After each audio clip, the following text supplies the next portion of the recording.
외신에 보도된 우리 모습 살펴보는 밖에서 본 한국 코너입니다. 국제문제평론가 임상훈 씨 오셨습니다. 어서 오십시오. 네, 안녕하십니까. 오늘 어떤 소식 준비되어 있습니까? 간결한 제목이 하나 있습니다. 한국이 맞다. 네. 영어로도 간결합니다. South Korea is right. 이렇게 맞다. 있는데 예. 최근 북한의 미사일 발사, 핵실험 그리고 또 대륙간 탄도미사일 발사 정황 이런 연이어 계속되고 있는 북한 도발에 대한 해법을 놓고 트럼프 대통령이 유화적이다 이런 말로 문재인 대통령이 대북 정책을 비판한 바 있었죠. 예. 뭐 늘 그랬듯이 언론을 통해서라든가 아니면 보좌진 대변인을 통해서가 아니라 혼자 방 안에서 트위터로 내뱉은 말이었는데. 그렇죠. 이런 트럼프 대통령이 한국 정부 정책에 대한 비판을 놓고 국내에서 한미 공조에 이상이 있는 것 아니냐 그런 목소리도 있는데. 네. 한미 양국이 북핵 위기 앞에서 다른 해법을 가지고 있을 때 우리가 미국의 입장을 무조건 추종하는 것이 찰떡 공주인가. 만약 미국의 해법이 틀리다면 우리의 해법이 더 현명한 선택이라면은 과연 미국의 입장과 그래도 공조해야 되는가. 네. 사실 현 시국에서 우리가 근본적인 이런 질문을 제기해 볼 필요가 있지 않겠습니까? 당연한 얘기죠. 이런 근본적인 문제에 직면했을 때 미국은 틀리고 한국이 맞다. 이런 논평들이 외신을 통해서 많이 나오고 있습니다. 그동안에도 미국 유력지에서도 전부 트럼프 대통령 비판하는 그런 얘기들은 많이 나왔죠. 그렇죠. 그런데 아주 명시적으로 한국이 맞다. 네. 이런 글이 있어요? 그렇습니다. 대표적으로 그러니까 아까 말씀드렸던 그 제목이 뉴욕 시립대 피터 벤하트 교수라는 사람이 이제 쓴 건데 디 애틀랜틱의 그 실은 기고문입니다. 예. 그 제목 한국이 옳다 이 제목으로 현재 한국과 미국 간의 북핵 문제 해법에 대한 논란에 대해서 한국의 문재인 정부의 정책이 옳다 이렇게 밝힌 겁니다. 조금 소개해 주세요.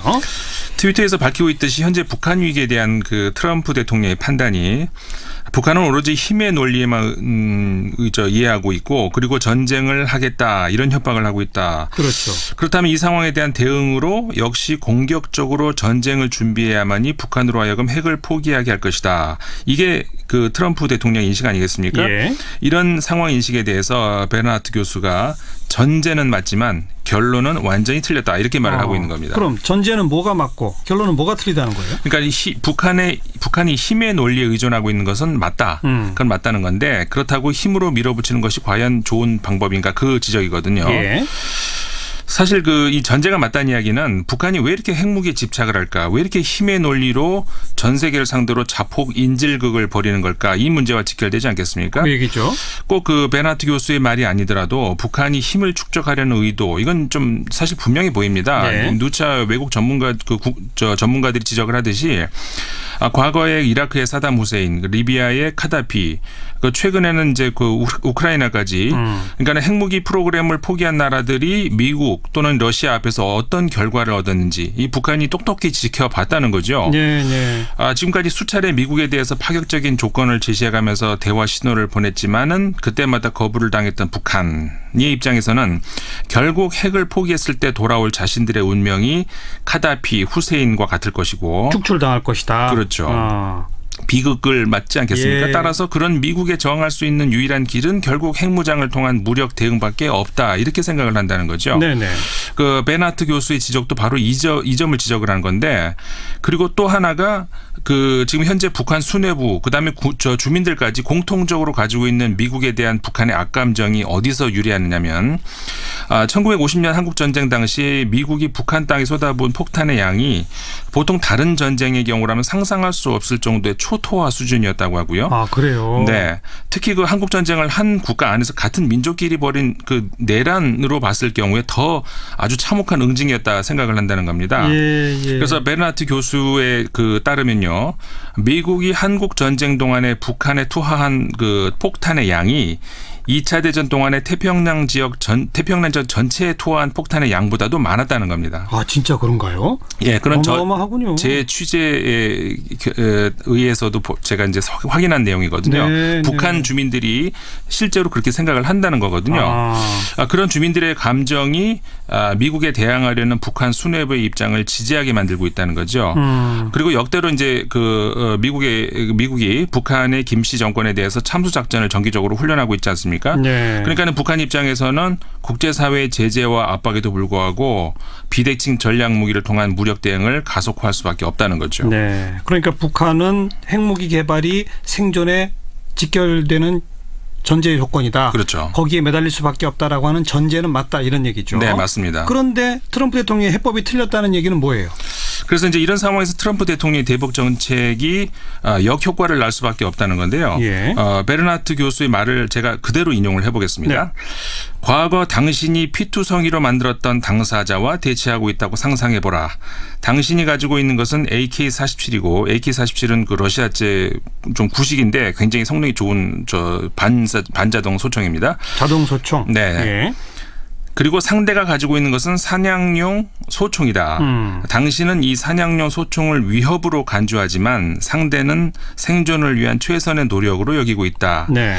트럼프 대통령이 최근 몇 주 동안 그러했듯이 만약 당신이 공중에 대고 발사를 하고 상대를 향해 박살을 내버리겠다고 소리를 지른다면은 상대는 총을 내려놓지 않을 것이다. 아하. 상대는 오히려 필사적으로 총을 사수할 것이다. 네. 이렇게 얘기를 한 거죠. 그러니까 뭐 대북 강경책, 군사적 옵션 이런 얘기를 하면 할수록 상대는 핵을 더 쥐려고 한다. 그렇죠. 자, 근데 한국이 옳다? 그건 또 왜 그렇다는 겁니까? 그 베르나트 교수는요, 그 문재인 대통령의 접근법은 이제 트럼프와 다르다 이렇게 보고 있는 건데, 네. 문 대통령은 한국과 미국이 북한에 대해서 더 위협적으로 대하는 것보다 덜 위협적으로 대하는 것이 북한의 핵 프로그램을 막는 최선의 방법이라고 생각하고 있다는 겁니다. 네. 그러니까 지난 6월에 그 문정인 대통령 외교안보 특보가 미국에 가서 북한이 핵무기 그리고 미사일 활동을 중단할 경우에 한미 합동 군사훈련 축소 문제를 논의할 필요가 있다 이렇게 언급하지 않았습니까? 그랬죠. 그다음에 이제 이런 우리 정부 공식 입장은 아니라고 했습니다만. 그렇죠. 그렇게는 예. 했습니다만 예. 이런 것들이 구체적인 어떤 예라는 겁니다. 예, 베르나트 교수에 따르면은 예. 사실 그 을지 프리덤 가디언 같은 그 한미 군사훈련 이게 국내에서는 물론 방어훈련이다 우리가 이렇게 인식을 하고 있습니다만은 유럽 같은 그러니까 서구 언론들은 이게 북한에 대한 위협 훈련이라고 보고 있거든요. 네. 외국에서는 그렇게 보는 건 뭐 어쩔 수 없습니다. 그렇게 예. 보고 있거든요. 예. 이게 이제 그 바로 한국에서는 여전히 전쟁 중이다 이런 인식이 그 다른 나라에 유지되게 하는 주요 요인 중에 하나인 건데 네. 바로 이런 문제들에 대한 해결이 한반도 대결 구도를 종식하고 종전 평화 조약으로 가는 첫걸음이 된다. 이게 문재인 대통령의 인식이라는 거죠. 그러니까 겁을 먹고 있는 상대방을 위협하는 것보다 안심시키는 것이 더 현명한 전략이다. 이런 거죠. 네, 그렇습니다. 예. 그래서 이제 베르나트 교수는 중국도 이른바 쌍중단이라고 해가지고 그 미국과 한국도 북한에 대한 위협을 동시에 같이 줄여야 북한도 도발을 멈출 수 있다 이렇게 주장을 하고 있기 때문에 핵개발 중단, 한미 훈련 중단 이거죠. 네. 예. 그리고 뭐 그 베르나트 교수에 따르면은 한국은 그럴 준비가 되어 있는 것 같고 그러니까는 트럼프 정부만 동참한다면은 공은 중국으로 넘어가서 중국 입장에서는 그러니까 자신들이 제안했던 거니까 이게 어떻게 해서든 성사시켜야 된다는 그런 압박을 받을 수 있다는 거죠. 네. 사실 그 베르나트 교수뿐만 아니라 다 많은 전문가들이 트럼프 대통령이 중국에 대해서 북한을 막을 수 있는 좋은 입장에도 불구하고 제 역할을 안 한다. 이런 비난을 한 것에 대해서 오히려 중국이 그런 역할을 하기 어렵게 미국이 만든다 이런 지적을 많이 내놓고 있거든요. 아하. 그러니까 중국은 자기의 옆구리 바로 옆에서 불장난이 일어나는 걸 원할 리가 없겠죠.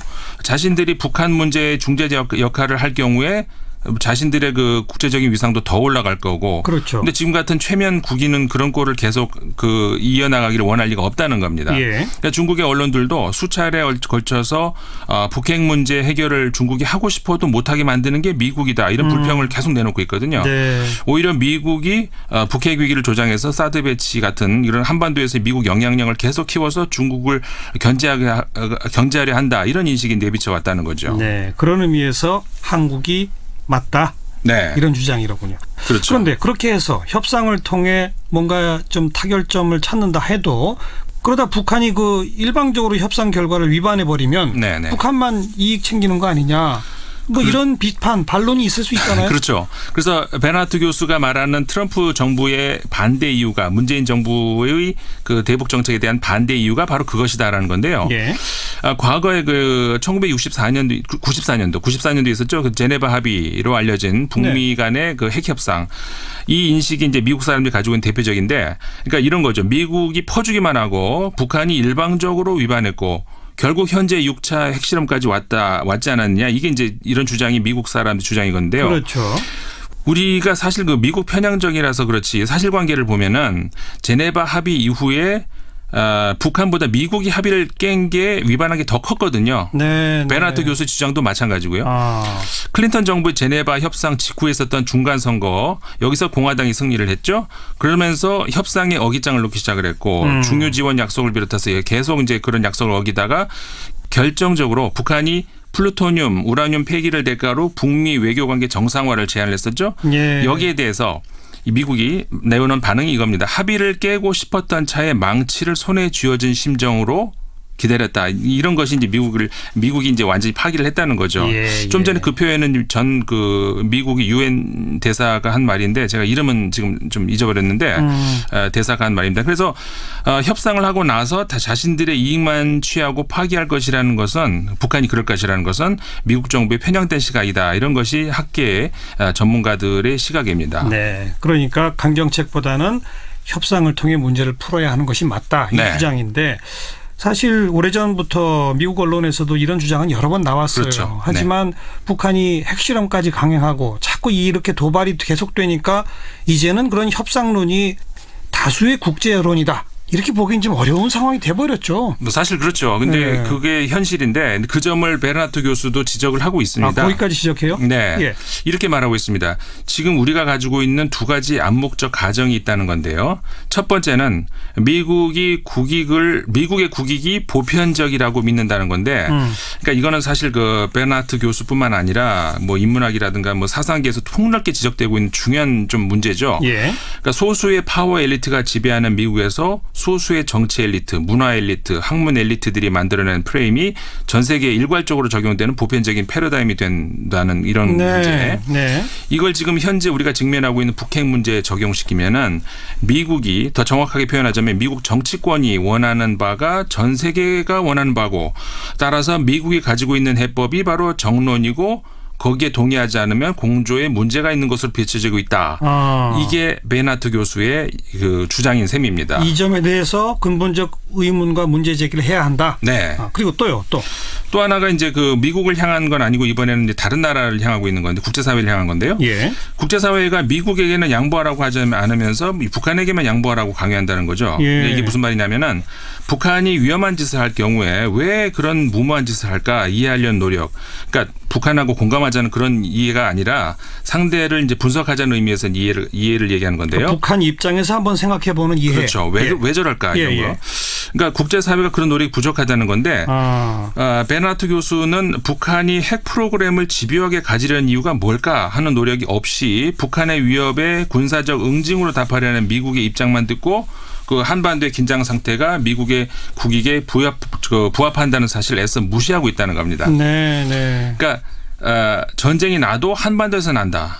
이런 미국 수뇌부의 상황인식. 그리고 사실 최근에도 한 외신이 지적을 했습니다마는 미국은 한국과 샌프란시스코 중에 한 곳을 선택해야 되는 시점이 온다면은 미국은 샌프란시스코를 선택할 것이다. 예. 이런 현실. 하지만 그럼에도 불구하고 과연 미국 정부의 입장이 옳은 걸까? 이 문제에 대해서 이제 베르나트 교수가 결국 트럼프 대통령보다 문재인 대통령이 옳다 이렇게 주장을 하고 있는 겁니다. 이런 입장에 대해서 베르나트 교수는요 이렇게 얘기를 합니다. 사실 이건 어려운 문제이긴 하겠죠. 미국 교수 입장에서 맹목적 애국주의와 공포의 시기에 자국 정부보다 다른 나라의 정부 편에 서는 것은 결코 쉽지 않다. 그렇죠. 이렇게 얘기하고 있는데 하지만 이렇게 할 수밖에 없는 이유에 대해서 베르나트 교수는 10년 전 이라크 전쟁을 앞두고 있는 상황에서 미국의 지식인들은 단 3마디 France is right 이 말을 하지 못한 것을 후회를 하고 프랑스가 옳다. 네. 그때 프랑스는 이라크 전쟁에 반대했군요. 그렇죠. 그래서 그 말을 하지 못한 것을 후회했고 이게 바로 지금 Korea is right. 한국이 옳다를 외치는 이유다. 이렇게 설명을 하고 있습니다. 네. 그래서 베르나트 교수는 문재인 대통령은 북한의 핵 야욕 억제를 위해서 트럼프보다 훨씬 현실적이다. 그리고 훨씬 인도적인 계획을 가지고 있다면서 트럼프가 이런 문 대통령에게 모욕적인 말로 답을 했는데 이런 상황에서 미국의 야당이 한국과 연대를 보여줘야 된다. 이렇게 글을 맺고 있습니다. 장문의 기고문이군요. 굉장히 깁니다. 저도 요약을 한 건데요. 뉴욕 시립대 피터 베르나트 교수의 더 아틀란틱 기고문. 네. 이건 좀 꼼꼼히 챙겨서 볼 필요가 있겠습니다. 네네. 네. 오늘 여기까지 할까요? 네. 수고하셨습니다. 감사합니다. 국제문제평론가 임상훈 씨였습니다. 미국은 틀리고 한국이 맞다. 이런 논평들이 외신을 통해서 많이 나오고 있습니다. 그동안에도 미국 유력지에서도 전부 트럼프 대통령 비판하는 그런 얘기들은 많이 나왔죠. 그렇죠. 그런데 아주 명시적으로 한국이 맞다. 네. 이런 글이 있어요? 그렇습니다. 대표적으로 그러니까 아까 말씀드렸던 그 제목이 뉴욕 시립대 피터 벤하트 교수라는 사람이 이제 쓴 건데 디 애틀랜틱의 그 실은 기고문입니다. 예. 그 제목 한국이 옳다 이 제목으로 현재 한국과 미국 간의 북핵 문제 해법에 대한 논란에 대해서 한국의 문재인 정부의 정책이 옳다 이렇게 밝힌 겁니다. 조금 소개해 주세요. 트위터에서 밝히고 있듯이 현재 북한 위기에 대한 그 트럼프 대통령의 판단이 북한은 오로지 힘의 논리에만 이해하고 있고 그리고 전쟁을 하겠다 이런 협박을 하고 있다. 그렇죠. 그렇다면 이 상황에 대한 대응으로 역시 공격적으로 전쟁을 준비해야만이 북한으로 하여금 핵을 포기하게 할 것이다. 이게 그 트럼프 대통령 인식 아니겠습니까? 예. 이런 상황 인식에 대해서 베르나트 교수가 전제는 맞지만 결론은 완전히 틀렸다 이렇게 말을 하고 있는 겁니다. 그럼 전제는 뭐가 맞고 결론은 뭐가 틀리다는 거예요? 그러니까 북한이 힘의 논리에 의존하고 있는 것은 맞다. 그건 맞다는 건데 그렇다고 힘으로 밀어붙이는 것이 과연 좋은 방법인가 그 지적이거든요. 예. 사실 이 전제가 맞다는 이야기는 과거 당신이 피투성이로 만들었던 당사자와 대치하고 있다고 상상해보라. 당신이 가지고 있는 것은 AK-47이고 AK-47은 그 러시아제 좀 구식인데 굉장히 성능이 좋은 반자동 소총입니다. 자동 소총. 네. 예. 그리고 상대가 가지고 있는 것은 사냥용 소총이다. 당신은 이 사냥용 소총을 위협으로 간주하지만 상대는 생존을 위한 최선의 노력으로 여기고 있다. 네. 트럼프 대통령이 최근 몇 주 동안 그러했듯이 만약 당신이 공중에 대고 발사를 하고 상대를 향해 박살을 내버리겠다고 소리를 지른다면은 상대는 총을 내려놓지 않을 것이다. 아하. 상대는 오히려 필사적으로 총을 사수할 것이다. 네. 이렇게 얘기를 한 거죠. 그러니까 뭐 대북 강경책, 군사적 옵션 이런 얘기를 하면 할수록 상대는 핵을 더 쥐려고 한다. 그렇죠. 자, 근데 한국이 옳다? 그건 또 왜 그렇다는 겁니까? 그 베르나트 교수는요, 그 문재인 대통령의 접근법은 이제 트럼프와 다르다 이렇게 보고 있는 건데, 네. 문 대통령은 한국과 미국이 북한에 대해서 더 위협적으로 대하는 것보다 덜 위협적으로 대하는 것이 북한의 핵 프로그램을 막는 최선의 방법이라고 생각하고 있다는 겁니다. 네. 그러니까 지난 6월에 그 문정인 대통령 외교안보 특보가 미국에 가서 북한이 핵무기 그리고 미사일 활동을 중단할 경우에 북한이 왜 이렇게 핵무기에 집착을 할까? 왜 이렇게 힘의 논리로 전 세계를 상대로 자폭 인질극을 벌이는 걸까? 이 문제와 직결되지 않겠습니까? 그 얘기죠. 꼭 그 베르나트 교수의 말이 아니더라도 북한이 힘을 축적하려는 의도 이건 좀 사실 분명히 보입니다. 네. 누차 외국 전문가들이 지적을 하듯이 과거에 이라크의 사담 후세인, 리비아의 카다피, 최근에는 이제 우크라이나까지, 그러니까 핵무기 프로그램을 포기한 나라들이 미국 또는 러시아 앞에서 어떤 결과를 얻었는지 이 북한이 똑똑히 지켜봤다는 거죠. 네, 네. 지금까지 수차례 미국에 대해서 파격적인 조건을 제시해가면서 대화 신호를 보냈지만은 그때마다 거부를 당했던 북한의 입장에서는 결국 핵을 포기했을 때 돌아올 자신들의 운명이 카다피, 후세인과 같을 것이고 축출당할 것이다. 그렇죠. 비극을 맞지 않겠습니까? 예. 따라서 그런 미국에 저항할 수 있는 유일한 길은 결국 핵무장을 통한 무력 대응밖에 없다. 이렇게 생각을 한다는 거죠. 네네. 그 베르나트 교수의 지적도 바로 이 점을 지적을 한 건데 그리고 또 하나가 그 지금 현재 북한 수뇌부 그다음에 주민들까지 공통적으로 가지고 있는 미국에 대한 북한의 악감정이 어디서 유래하느냐면 1950년 한국 전쟁 당시 미국이 북한 땅에 쏟아부은 폭탄의 양이 보통 다른 전쟁의 경우라면 상상할 수 없을 정도의 초토화 수준이었다고 하고요. 아, 그래요? 네. 특히 그 한국 전쟁을 한 국가 안에서 같은 민족끼리 벌인 그 내란으로 봤을 경우에 더 아주 참혹한 응징이었다 생각을 한다는 겁니다. 예. 그래서 베르나트 교수의 따르면요. 미국이 한국 전쟁 동안에 북한에 투하한 그 폭탄의 양이 2차 대전 동안에 태평양 전체에 투하한 폭탄의 양보다도 많았다는 겁니다. 아, 진짜 그런가요? 예, 그런 어마어마하군요. 제 취재에 의해서도 제가 이제 확인한 내용이거든요. 네, 북한 주민들이 실제로 그렇게 생각을 한다는 거거든요. 그런 주민들의 감정이 미국에 대항하려는 북한 수뇌부의 입장을 지지하게 만들고 있다는 거죠. 그리고 역대로 이제 미국이 북한의 김씨 정권에 대해서 참수 작전을 정기적으로 훈련하고 있지 않습니까? 아니겠습니까? 네. 그러니까는 북한 입장에서는 국제사회의 제재와 압박에도 불구하고 비대칭 전략 무기를 통한 무력 대응을 가속화할 수밖에 없다는 거죠. 네. 그러니까 북한은 핵무기 개발이 생존에 직결되는 전제 조건이다. 그렇죠. 거기에 매달릴 수밖에 없다라고 하는 전제는 맞다 이런 얘기죠. 네, 맞습니다. 그런데 트럼프 대통령의 해법이 틀렸다는 얘기는 뭐예요? 그래서 이제 이런 상황에서 트럼프 대통령의 대북 정책이 역효과를 날 수밖에 없다는 건데요. 예. 베르나트 교수의 말을 제가 그대로 인용을 해보겠습니다. 네. 외신에 보도된 우리 모습 살펴보는 밖에서 본 한국 코너입니다. 국제문제평론가 임상훈 씨 모셨습니다. 어서 오십시오. 네, 안녕하십니까? 오늘 어떤 소식 준비되어 있습니까? 간결한 제목이 하나 있습니다. 한국이 맞다. 네. 영어로도 간결합니다. South Korea is right. 이렇게 맞다. 있는데 예. 최근 북한의 미사일 발사, 핵실험 그리고 또 대륙간 탄도미사일 발사 정황 이런 연이어 계속되고 있는 북한 도발에 대한 해법을 놓고 트럼프 대통령이 유화적이다 이런 말로 문재인 대통령의 대북 정책을 비판한 바 있었죠. 예. 뭐 늘 그랬듯이 언론을 통해서라든가 아니면 보좌진 뭐 대변인을 통해서가 아니라 혼자 방 안에서 트위터로 내뱉은 말이었는데 그렇죠. 이런 트럼프 대통령의 한국 정부 정책에 대한 비판을 놓고 국내에서 한미 공조에 이상이 있는 것 아니냐 그런 목소리도 있는데 네. 한미 양국이 북핵 위기 앞에서 다른 해법을 가지고 있을 때 우리가 미국의 입장을 무조건 추종하는 것이 찰떡공주인가. 만약 미국의 해법이 틀리다면 우리의 해법이 더 현명한 선택이라면은 과연 미국의 입장과 그래도 공조해야 되는가. 네. 사실 현 시국에서 우리가 근본적인 이런 질문을 제기해 볼 필요가 있지 않겠습니까? 당연한 얘기죠. 이런 근본적인 문제에 직면했을 때